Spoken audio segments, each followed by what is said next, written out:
few tools in the watchmaker's workshop you'll find in every watchmaker's workshop across the world, no matter what workshop you visit. One of those tools is called a staking set. It almost looks mysterious because there are so many different pieces.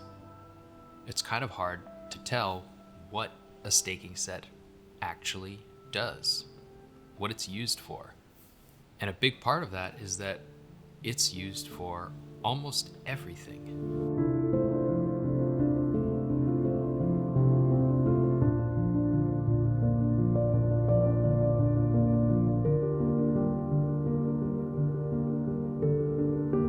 Staking sets aren't just for watchmakers, but watchmakers use a particularly small version of a staking set because the things we're working on are very small.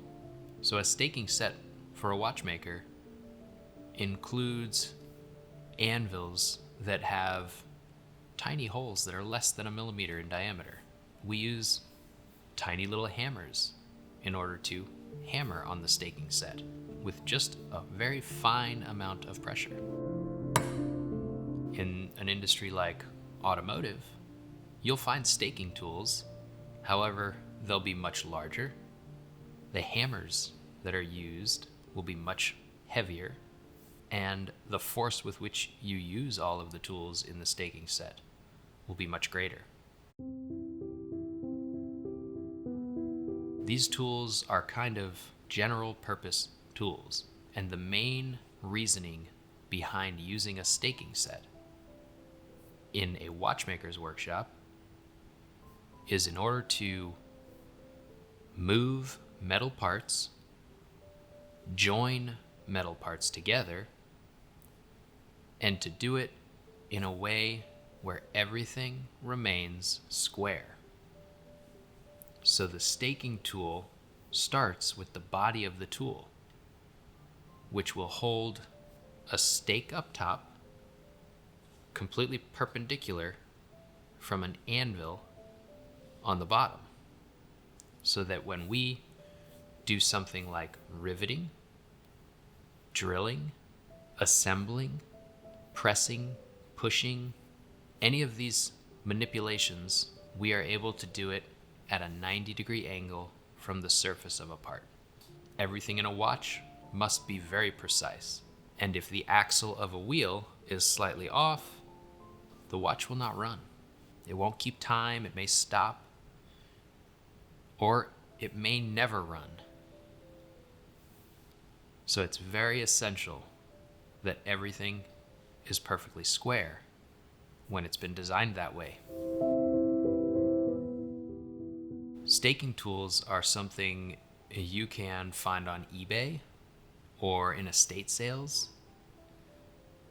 They're bountiful because every single watchmaker has one. So you can find an antique set almost anywhere. They're plentiful.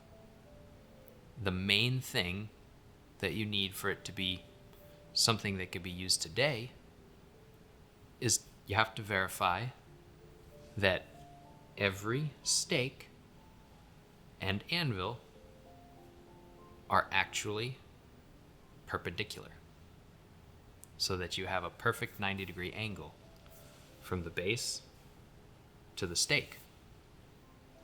As long as you have that, you'll be able to do any task you need to with that staking tool. Watchmakers will oftentimes customize their own stakes and anvils, depending on the kind of work they're doing regularly.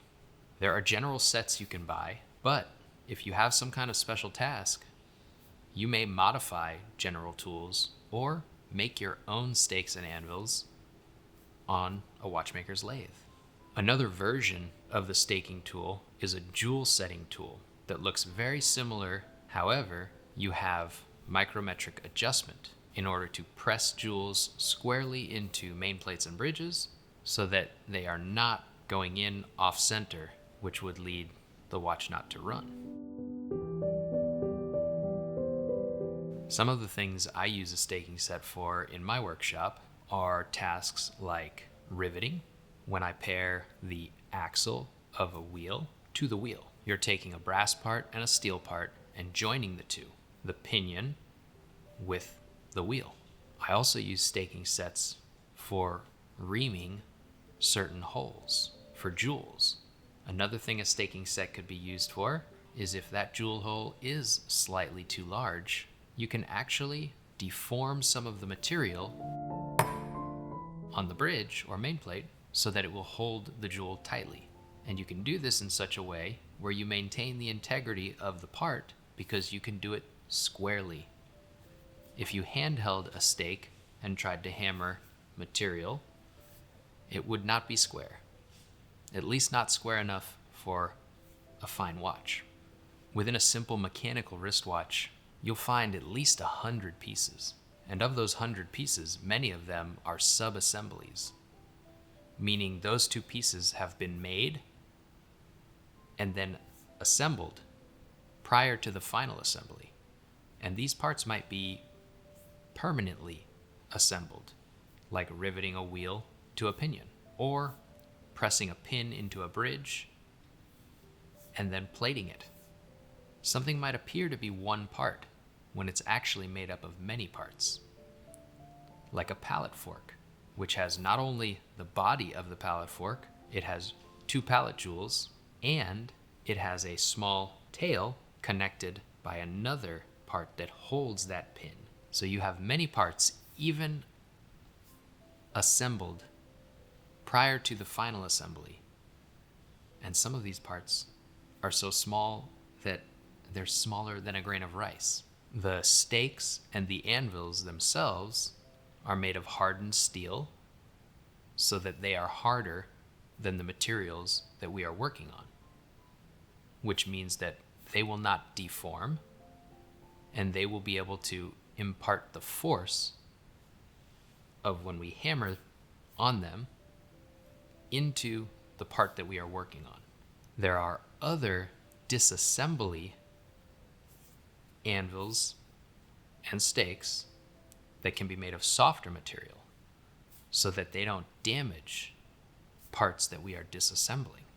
Some of the stakes can be used for cutting as well, like reaming that I had mentioned, or drilling, even some milling, chamfering. There are different cutting things that we can do within a watch, as well as riveting and forming of material.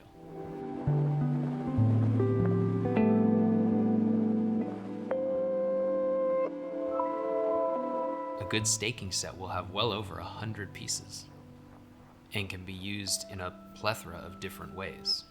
These are just some of the reasons that we use a staking set in the watchmaking workshop. There are many other tasks that we will use the staking set for that we might not even generally think of. There are so many things that we can use it for a wristwatch that it's almost a general use tool. And your imagination is kind of the limit on where that tool can go and how it can be of use to the watchmaker. It's one of the most interesting looking tools in the workshop for that reason, because the possibilities are kind of endless.